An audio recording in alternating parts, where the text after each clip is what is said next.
Household vocabulary words in Filipino or Tagalog.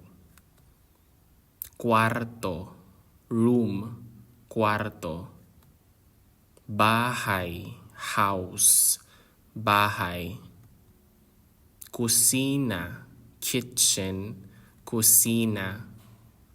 Sala, living room, sala. Banyo, bathroom, banyo.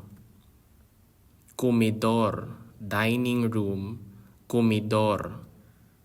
Silya, chair, silya.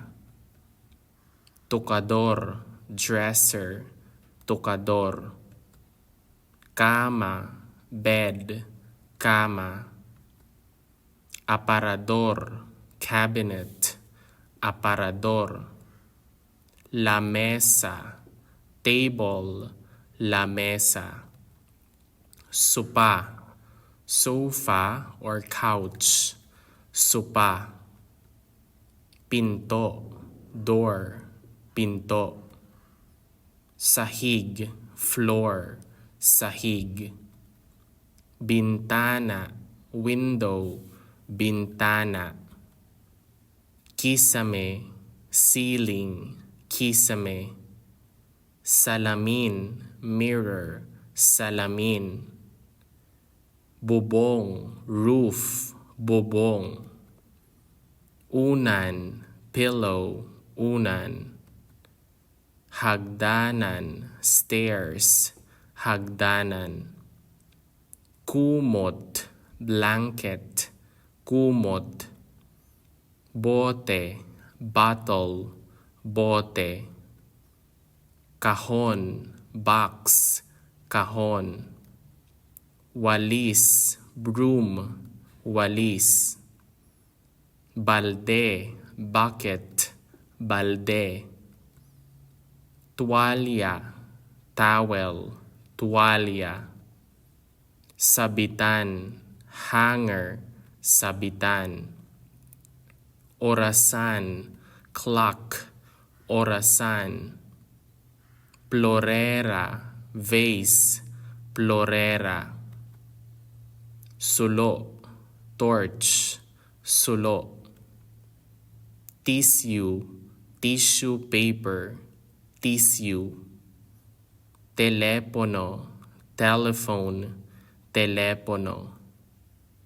Cubiertos, eating utensils, cubiertos. Kutsara, spoon, kutsara. Tinidor, fork, tinidor. Zapatos, shoes, zapatos. Medias, socks, medias.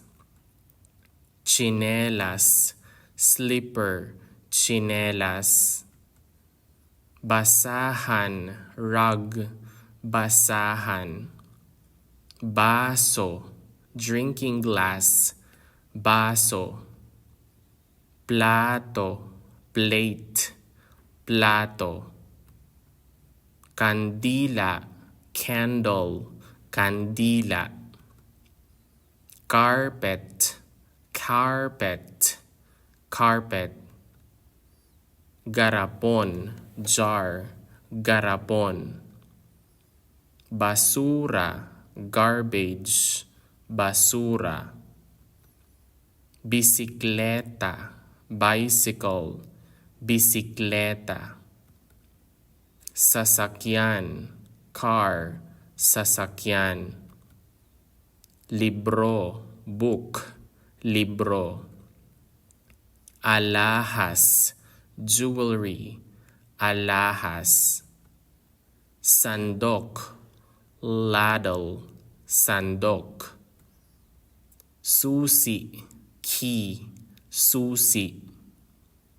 Ilaw, light, ilaw. Candado, lock, candado. Ref, refrigerator, ref. Gamot, medicine, gamot. pabango, perfume, pabango. Kutsilyo, knife, kutsilyo. Pitzel, pitcher, pitzel. Radyo, radio, radyo. Kapote, raincoat, kapote. Lasso, ribbon, lasso. And that is all about our household vocabulary words in Filipino or Tagalog.